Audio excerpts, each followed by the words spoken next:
Em meio a um dos momentos mais aguardados da astronomia moderna, algo inexplicável aconteceu.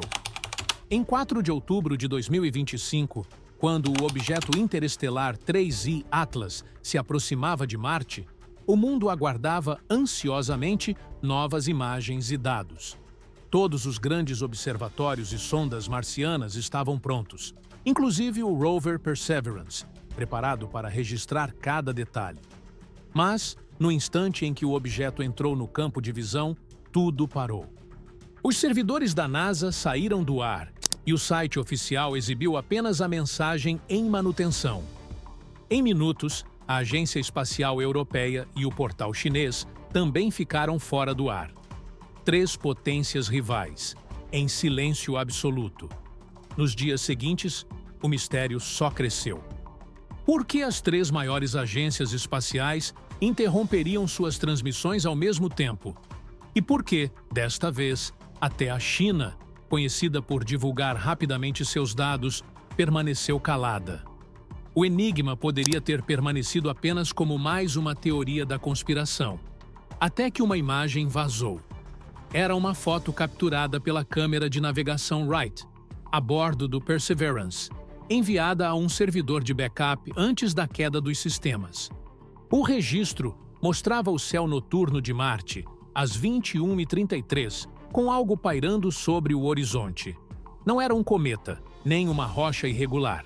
A forma era cilíndrica, metálica e perfeitamente simétrica, cerca de 46 quilômetros de comprimento por 12 de diâmetro. Uma estrutura lisa, polida e perturbadoramente artificial.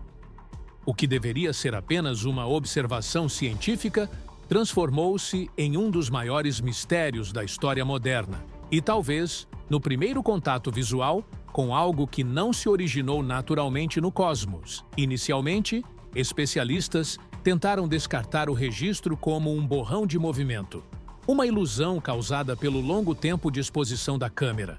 Mas essa teoria desmoronou rapidamente. As ópticas da Navicam são bem documentadas e a velocidade do obturador é calibrada com precisão. Mesmo em uma exposição prolongada, um objeto em movimento deixaria um rastro afilado, mais brilhante no início e esmaecido no fim. No entanto, essa imagem não esmaecia. Seu brilho era perfeitamente uniforme de uma extremidade à outra. Não havia borrão, nem gradiente, nem distorção. Não era uma mancha de luz. Era algo sólido, um objeto físico real. E sua simetria era exata, quase antinatural, o tipo de perfeição que a natureza não produz. Há décadas, os astrônomos sabem exatamente como cometas se parecem. Bolas de neve sujas, compostas de gelo e rocha, cheias de crateras e marcas, deixando longas caudas de poeira conforme se aproximam do Sol. Mas o 3I Atlas nunca se encaixou nessa descrição. Mesmo antes de sua aproximação com Marte, já apresentava comportamentos que contrariavam todos os modelos conhecidos. Seu brilho não oscilava, sua rotação era praticamente inexistente, sua trajetória era perfeitamente reta e sua velocidade, cerca de 67 km por segundo, era extremamente alta. Sua órbita era retrógrada, movendo-se contra o fluxo normal dos planetas. Então veio essa imagem, e o close do Perseverance apagou todas as expectativas anteriores. Não era a névoa esverdeada ou a mistura química registrada por meses pelo Hubble e pelo James Webb. Era algo completamente diferente. Foi então que o astrofísico de Harvard, Avi Loeb, entrou em cena. Ele recalculou os dados, levando em conta a distância relativa de Marte, e confirmou que a refletividade da superfície era extraordinária, superior à de qualquer asteroide ou cometa já observado. Ele destacou outro ponto impressionante. A emissão térmica do 3I Atlas não se alterava sob a luz solar. Em termos simples, ele não esquentava. Todo cometa conhecido aquece ao se aproximar de uma estrela, liberando gases e formando uma cauda. O 3I Atlas, não. Sua temperatura permanecia constante, como se estivesse regulando seu próprio calor. Para Loeb, havia apenas duas possibilidades, e nenhuma delas era reconfortante. A primeira, que a superfície do 3I Atlas fosse composta de um material totalmente desconhecido, algo tão hiperreflexivo que repelisse quase toda a radiação solar, agindo como um espelho perfeito contra a energia do Sol. A segunda, muito mais perturbadora, que o objeto não fosse passivo, mas possuísse um sistema interno ativo de controle térmico. Em outras palavras, ele estava regulando o calor por conta própria. E, seja qual for o caso, ambos desafiavam as leis conhecidas da física. Depois veio o problema da idade.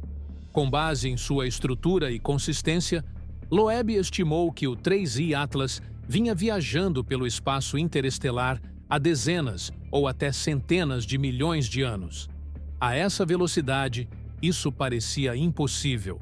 Nada que se mova tão rápido sobrevive por tanto tempo. O espaço não é vazio. Está repleto de radiação, tempestades magnéticas e nuvens de poeira microscópica viajando a velocidades letais. Até um grão de areia atingindo uma nave a 80 km por segundo pode vaporizá-la instantaneamente. Cada asteroide, cada fragmento, cada objeto conhecido no universo carrega as cicatrizes desse bombardeio constante. Superfícies crateradas, bordas fraturadas, erosão e impactos. Mas o 3I Atlas não apresentava nenhum sinal disso. Nenhuma marca, nenhuma fissura. Era liso, contínuo, intacto pelo tempo. Como se o material de que é feito tivesse sido projetado não apenas para resistir ao universo, mas para ignorá-lo. Foi então que os cientistas voltaram a analisar seu formato. Por que um cilindro? Por que não uma esfera, como a maioria dos corpos naturais? A resposta de Loeb foi assustadoramente lógica. Tanto na física quanto na engenharia, a forma cilíndrica é uma das mais eficientes que existem. Ela distribui o estresse de maneira uniforme, resiste à pressão externa e mantém a estabilidade interna mesmo sob forças imensas. Um cilindro pode girar para criar gravidade artificial, equilibrar sua própria rotação e sobreviver a colisões que destruiriam qualquer estrutura comum. Mas sua verdadeira vantagem não é mecânica, é eletromagnética.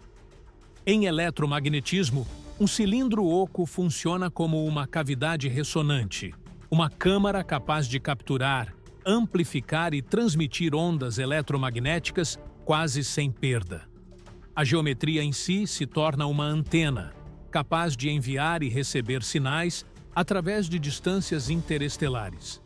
Isso significa que o formato do 3I Atlas pode não ser apenas aerodinâmico, mas comunicativo. Loeb destacou que o cilindro não era coincidência, e sim um indício de design inteligente. Em mecânica estrutural, o cilindro é a geometria mais forte e eficiente conhecida. Sua simetria distribui tensões de maneira uniforme, permitindo que suporte corrosão, pressões gravitacionais e até impactos em alta velocidade sem se fraturar. Ao contrário das esferas ou corpos irregulares, um cilindro rotativo pode se estabilizar, gerar gravidade artificial e manter pressão interna com deformação mínima. Mas a verdadeira revelação veio de seu comportamento eletromagnético. Em radiofísica, um cilindro oco atua como uma cavidade ressonante natural, um amplificador de ondas eletromagnéticas. Ele pode capturar, modular e reemitir radiação com eficiência extraordinária, funcionando como antena e transceptor ao mesmo tempo. Essa geometria é ideal para manter a coerência de sinal por vastas distâncias, especialmente em frequências cósmicas como a linha do hidrogênio em 1,42 GHz, o padrão universal de comunicação em pesquisas de espaço profundo. Para Loeb, essa hipótese não era absurda. Se o 3I Atlas for tecnológico, seu formato poderia permitir enviar e receber informações através de anos-luz, não por força bruta, mas usando a própria ressonância do universo. Em essência, o objeto poderia falar a linguagem da física. Isso também explicaria sua estabilidade impressionante. Estruturas cilíndricas podem alinhar-se naturalmente a campos magnéticos, utilizando o plasma ambiente que preenche o espaço interestelar como uma forma de propulsão natural. Ao interagir com campos magnéticos e elétricos, ele poderia ajustar sutilmente sua orientação ou trajetória sem gastar combustível algum. Um sistema que tornaria motores convencionais obsoletos. Essa sonda poderia navegar eternamente, conduzida e orientada pelo próprio meio em que viaja. E o que isso sugere é ainda mais inquietante. O 3I Atlas não está apenas intacto, ele está ativo. A consistência de sua regulação térmica indica que há sistemas internos funcionando. Alguns pesquisadores propõem que ele seja feito de uma rede molecular auto-organizável, um material capaz de se reparar após impactos. Outros especulam que ele esteja envolto por uma camada de plasma eletromagnético, uma espécie de pele de energia que vaporiza partículas antes que o atinjam. Qualquer um desses mecanismos permitiria que ele sobrevivesse milhões de anos no espaço interestelar sem degradação, algo que nenhum corpo natural poderia fazer. E então, surgiu a anomalia que mudou tudo. Quando as sondas em órbita de Marte realizaram varreduras de radar, o sinal refletido retornou com oscilações fracas exatamente em 1,42 GHz, a linha do hidrogênio. Essa frequência não é ruído aleatório. É a emissão fundamental do elemento mais abundante do universo. Também é a mesma frequência que os cientistas do SETI acreditam há décadas ser o marcador universal de comunicação, o ponto do espectro que qualquer civilização inteligente reconheceria. Isso deixa apenas duas possibilidades.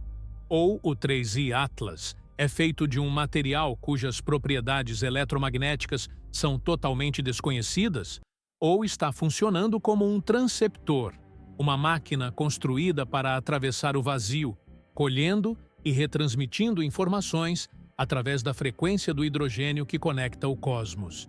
E talvez seja por isso que as agências permanecem em silêncio, não porque escondem provas, mas porque não sabem o que fazer com elas. O que se diz a um planeta quando se percebe que ele está sendo estudado por algo que atravessa galáxias há mais tempo do que a própria humanidade existe?